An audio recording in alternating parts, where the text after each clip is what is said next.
Begitu keluar rumah, jalan paling 10 meter itu di depan petilasan itu sampai ada berapa ya? Berapa?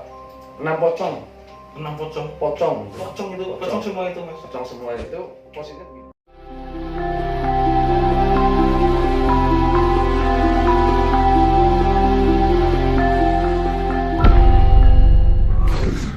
Ya, Mas Pur, apa katanya ini juga pendaki juga ya, pendaki gunung-gunung gede. Ya pernah lah, pernah beberapa kali mendaki. Pendaki yang ada pengalaman yang apa menyeramkan gitu saat mendaki enggak?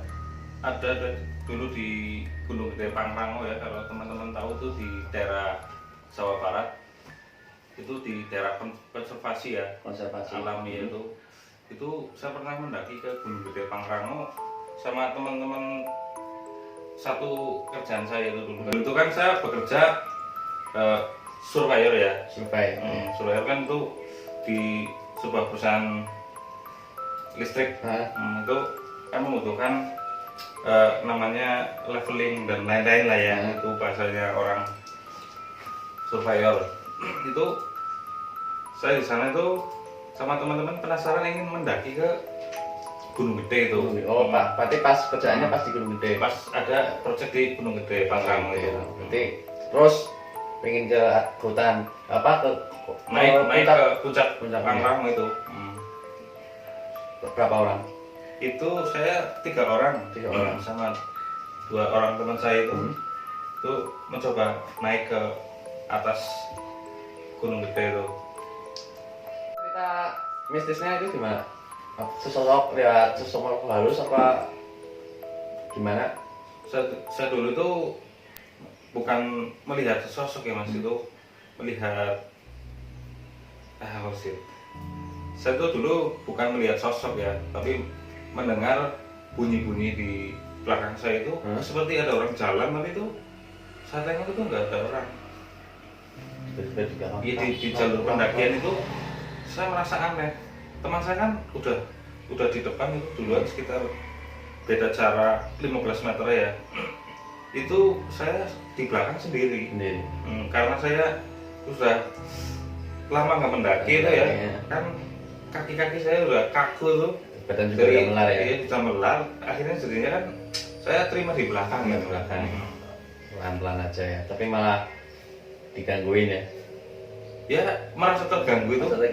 Karena dikira tuh saya diikutin oleh pendaki yang lain itu.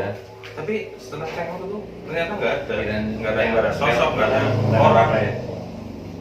Itu kan serem itu. Iya, emang kadang kalau di hutan kan nggak tahu ya, apalagi kita belum pernah naik ke gunung terus tiba-tiba kita tertinggal sendiri. Itu kalau emang pernah dikasih lihat dari dulunya, memang udah pernah lihat, pasti entah itu kemanapun pasti bisa dikasih lihat lagi. Saya juga punya pengalaman seperti itu sih. Memang dari kecil saya sering melihat sosok gitu ya. Karena nih dari umur berapa ya, umur 3 tahun, zamannya berarti belum ada listrik di sini. Maklum ya, orang gunung masih kecil dulu ya. Umur 3 tahunan itu diajak mbah saya ke desa sebelah. Desa sebelah itu kan jalan kaki, belum ada motor, belum ada kendaraan lah. Jalan juga masih tetap jalan kaki. Nah, baru keluar rumah itu depan kan ada tempat petilasan ya, ini Raden Kamendaka. Nah, begitu keluar rumah, jalan paling 10 meter itu di depan petilasan itu sampai ada berapa ya? 6 pocong. 6 pocong. Pocong itu, pocong semua itu mas. Pocong semua itu posisinya begini semua. Semua tepat di pintu masuk loh. Sini di pintu masuk 2. Pas di pintu masuknya kayak satpam gitu. Saya merinding kali ini. Merinding banget. Nah, depan pintu masuk 2. Yang 2, terus yang 2 lagi di sebelah kiri, yang 2 lagi di sebelah kanan. Jadi kayak di setiap pojokan itu ada.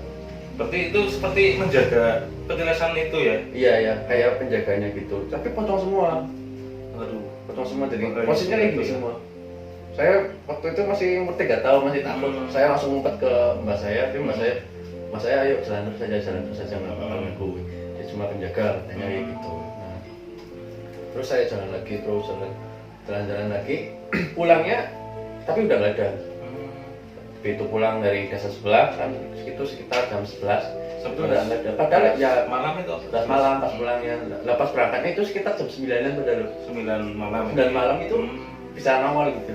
Emang kalau anak kecil kan suka melihat makhluk-makhluk seperti itu ya. Bersih ya. Nah, juga terus dari kecil udah lihat sekitar umur berarti umur SD lah, umur 7-8 tahunan juga Lihat lagi. balik lagi itu udah ada listrik. Oh udah ada listrik. iya, udah ada kemajuan lah Udah ya. ada kemajuan itu sekitar 7 tahun udah ada listrik.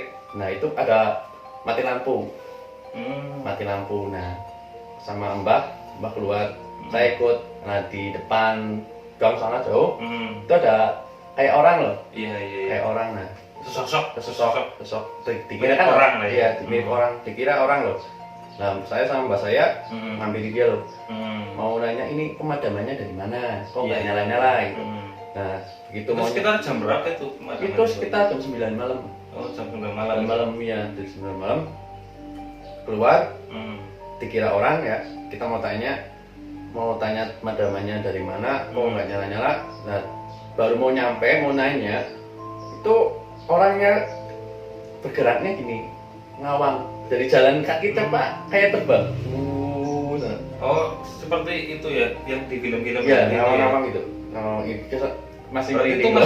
berarti itu bener ya yang kalau di tayangan-tayangan Ya, horor iya. itu hantu tuh. Jalannya ngawang gitu. Oh iya. Kayak ngawang Seperti kayak terbang lah ya. Nggak napak juga. Jalannya kayak gini, kayak gitu. Iya. Jadi nggak kayak jalan kaki biasa. Kalau pocong kan lompat-lompat katanya. Pocong itu nggak lompat-lompat aslinya loh. Ini itu kayak gini, ngambang. Seperti terbang itu ya. Iya. Orang terus ngambang, terus tiba-tiba hilang, hilang. Ya langsung deh. Udah 7 tahun udah ngerti ya, udah takut langsung pulang. Tapi mbak saya emang dasarnya apa? Berani ya, kejar. Pocongnya, saya ikut otomatis, cuma hilang gitu pas itu. Berarti itu Mbah itu bisa melihat makhluk sosok-sosok yang Emang iya bisa astral juga, gitu astral ya. juga ini apa sih namanya? Koleksi apa? Kayak Benda-benda pusaka itu banyak banget di rumah. Sampai sekarang cuma udah pada dibuang lah. Tinggal berapa yang mungkin istimewa mungkin ya. Ada yang dikasih ke tetangga, ada yang kasih saudara yang minta itu dikasih. Saya juga dikasih cuma berapa lah. Itu buat jaga-jaga, karena buat jaga-jaga aja ini dipegang ya. Intinya Itu kalau yang pusaka-pusaka itu cara mendapatkannya orang itu mbahnya itu dari mana katanya? Itu mbahnya saya itu enggak itu. pernah Saya cerita. juga penasaran itu kalau katanya ada orang punya pusaka untuk ini untuk itu tuh saya juga kepengen tahu itu cara mendapatkannya seperti apa Itu kata mbak saya sih jadi gini, biasanya malam ya, kalau nggak malam Selasa Kliwon ya, malam Jumat Kliwon itu malam-malam sakral itu malam yang sama sakral ya, sangat itu kita jam 11 misalnya ke sungai. Nah kita mandi di petukan sungai deh. Misalnya ini sungai A, muara ya, muara sungai A, sungai B. Nah ini kan petuk. Nah petuk dari satu loh. Nah kita mandi di muara itu. Nah nanti apa sambil mungkin ngucap mantra apa itu nanti. Tapi itu juga kalau emang orangnya nggak berani jangan sampai ikut. Jangan sampai lakuin hal-hal kayak gitu soalnya itu bisa katanya saya pernah dengar itu kalau nggak kuat itu bisa gila itu ya bisa gila benar. Makanya saya bilang kalau nggak benar-benar berani, nggak kuat mental, mending jangan. Soalnya itu sangat beresiko. Itu jangan coba-coba itu ya para Iya. subscribernya. Soalnya ini saya juga pernah dulu pengen namanya anak muda kan pengen punya mencoba pengen punya teman saya sampai dikasih batu yang ada gambarnya apa Semar itu yang Semar ya itu terus teman saya sampai dikasih gitu. Saya ikut mandi di muara gitu. Nah baru buka kelap baju udah ada yang ketawa di atas. Itu sosok apa itu mas? Ketawanya kuntilanak, cuma kan dari jauh kan kelihatannya cuma putih, rambutnya panjang, cuma sosoknya belum jelas. Cuma di ini apa rambutnya kan dari nggak kelihatan mukanya sih, cuma putih terus rambutnya panjang. ke bawah. Itu di atas pohon. Oh, Sambil serem kita banget. baru buka baju loh, baru mau mandi, tapi Belum sempat mandi tuh belum berarti. sempat mandi, tapi berhubung ini cobaan udah tau lah pasti Hmm. ada gangguannya pasti kalau mau mandi. Udah langsung mandi aja, mandi, terus mandi. Nah nongol lagi masih di situ, Masih di tempat yang sama masih itu di ya? tempat yang sama, ketawa lagi. Sampai akhirnya udah tinggal sungai kedua, kan ada 3 sungai ya. Tapi itu dilakukan sendiri apa bersama? Ada teman. Kalau sendiri saya nggak Oh, nggak berani. berani. Itu ada teman loh. Oh, Padahal ada teman tapi berani nongol loh. Ada teman. Oh, berarti itu sosoknya itu berani banget tuh. Apa nampak Iya. di depan banyak orang berarti ya? Berarti cuma 2 orang Oh, sih. cuma 2 orang. Cuma yang lihat, yang teman saya cuma nggak lihat Nggak lihat sosoknya. Cuma saya yang dikasih lihat saya. Oh. Jadi teman saya aman, nggak lihat. Tapi kan saya yang dikasih lihat. Teman saya cuma dengar ini apa tawanya. Tawannya tapi nggak lihat Sosoknya kan saya lihat sosoknya nih. Masa Hmm. tuh kan nggak mungkin. Jadi Iya, saya iya, diam, iya. teman saya juga diam. Nanti malah takut temennya lari. Iya, temannya lari saya gimana coba? Saya belum mandi, temannya udah mandi gitu kan. Iya. Nah, tinggal sungai kedua. Sungai kedua cuma ini kayak dilemparin batu. Udah, tapi pas mandi itu dari atas kayak dilempar batu yang kecil-kecil itu untuk karena kalau nyampe kena daun itu kan tak rinding loh. Itu melemparnya ke sungainya apa Bukan ke sungainya tapi ke sebelahnya kan ke ada sekitaran rumput-rumput sungai itu ya? Iya, ada Pinggiran pohon-pohon, sungai itu pinggiran ya? sungai. Nah, itu udah rinding lagi. Pasti kalau yang pertama yang baru ikut pasti dijailin gitu. Ya. Itu kejadian pertama kali mencoba. mencoba ikut mandi malam itu pas malam Jumat Kliwon yang lebih sakral ya. Oh iya. Malam Jumat Kliwon berangkat jam 11, selesai jam 1, jam 2. Itu harus mandi di berapa muara sungai itu, Mas? 3 muara sungai. Di Tiga sini ada muara sungai ya? tiga muara jadinya. Nah, yang terakhir ini yang saya bodoh atau gimana ya? Jadi kalau biasanya yang terakhir mandi itu dikasih kayak sejenis hewan gitu ya. Hewan nanti kalau diambil itu bisa berubah. Oh, sama yang penunggu situ. Nanti saya udah selesai mandi nih yang ketiga. Yang ketiga terus jalan mau pulang kasih lihat ular gede banget. Ular gede itu. Ular seperti sanca lah. Tuh, panjang banget. Ularnya diem di jalan. Nah, saya coba apa ini ya? Saya pegang ekornya loh. Tapi gede banget. Terus ularnya nggak gerak. Diem aja. Cuma saya lepasin lagi loh. Aku tuh. Nah, begitu pulang tanya mbak saya gitu. Saya tadi mandi malam terus pulang lihat ular diam aja, ularnya gede segini. Saya pegang ekornya cuma lepasin lagi. Terus mbak saya bilang, oh kenapa nggak diambil, padahal itu nanti kalau diambil nanti bisa berubah jadi pusaka. Itu seperti jenis kayak apa ya biasanya, keris atau bukan jadi keris tapi jadi apa, kain. oh Katanya bisa itu berubah jadi kain. Nah, untuk kainnya itu bisa apa ya namanya tadi, untuk digunakan yang sebagai buat apa lah ya? lancar rezeki apa itu. Oh iya. Apa sih namanya, lupa saya. Penasihan apa ya? Pengasihan. Nah, bisa buat pengasihan gitu. Nah, udah gitu sih. Jadi sebenarnya sih banyak saya cerita itu. Cuma yang di hutan. Tapi yang paling pertama itu saya sering ditakutin itu pas mandi itu. Pertama kali lihat sosok kuntilanak itu ya di situ pas mandi malam. Pas sungai yang pertama, jadi sungai yang pertama itu yang baru bakar itu, tas mentalnya di situ. Langsung baru buka baju, dengaran suara ketawa, lihat sekitar, wah di atas, udah di bawah, udah nggak melambai-lambai itu. udah melambai-lambai, cuma diem aja nontonin, di Sama ketawa-ketawa. ketawa-ketawa itu ya. Terus kan mandi, kemudian kan ranjau, langsung nginep menyelam, terus muara itu ya. pakai baju lagi masih di situ, sampai pergi di situ. Itu Mas itu masih berani untuk melanjutkan di Masih.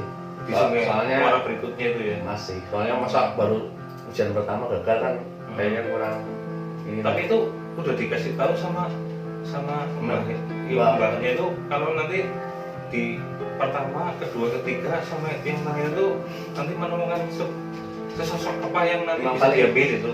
Memang belum nanti, cuma kata teman saya kalau nanti biasanya dikasihnya itu nggak langsung, emang udah tiba-tiba jatuh dari langit Ucap barangnya ya, bukan ya. barang kan bisa kadang cahaya tiba-tiba cahaya merah gitu Berarti terbang ya. terbang, terus jatuhnya di mana kita cari. Kalau Hmm. misalnya gitu tiba-tiba jatuhnya batu Hmm. itu. Saya dikasihnya akhirnya kan luar biasa, jadi saya takut tuh. Hmm. Juga- Karena baru pertama kali itu sih ya. iya, kasih ularnya, tapi kalau ular lihat pasti kan udah lihat orang udah Pergi ya, udah lari itu Udah lari. ularnya ya. tiba-tiba saya pegang, oh diem aja gitu. Tapi saya takut, jadi saya lepas. Itu bodohnya saya itu di situ. Padahal kan kalau sekarang itu Mas kan nggak takut sama ular itu kan Iya, ya. Sekarang kan kalau udah sekarang buat mainan itu ya. Itu kan tahun berapa Itu ya? kan masih kecil itu ya. Masih pas SMP. Iya. Kita tahun 2007, 2008. Kalau mungkin seperti sekarang ini udah mainannya ular itu ya udah tangkap ya. wow, tak bawa Udah pulang. jual itu nggak ya. jadi nggak jadi pusaka ya, saya jual Jadi ular. uang itu ya. Uang, pusaka uang. Hmm. Lumayan ya, gitulah. Jadi intinya kalau ke hutan atau kemana yang penting satu, jaga tata krama. Kita harus berdoa dulu ya, ya. berdoa, jangan lupa berdoa, terus jaga tata krama, jaga ucapan, jangan Apalagi sembarangan. kalau ke dekat-dekat apa petilasan yang Iya, yang zaman terkenal. dahulu itu ya. Ya, soalnya kan banyak makhluk yang nggak kita lihat, yang nggak kita ketahui, juga jangan sampai inilah Mengganggu mereka Mengganggu ya. mereka. Dimensi mereka kan itu berbeda. berbeda. Ketika kita sembrono itu kan nanti berbahaya juga Ya, ya buat, betul. buat kita sendiri itu yang nggak tahu.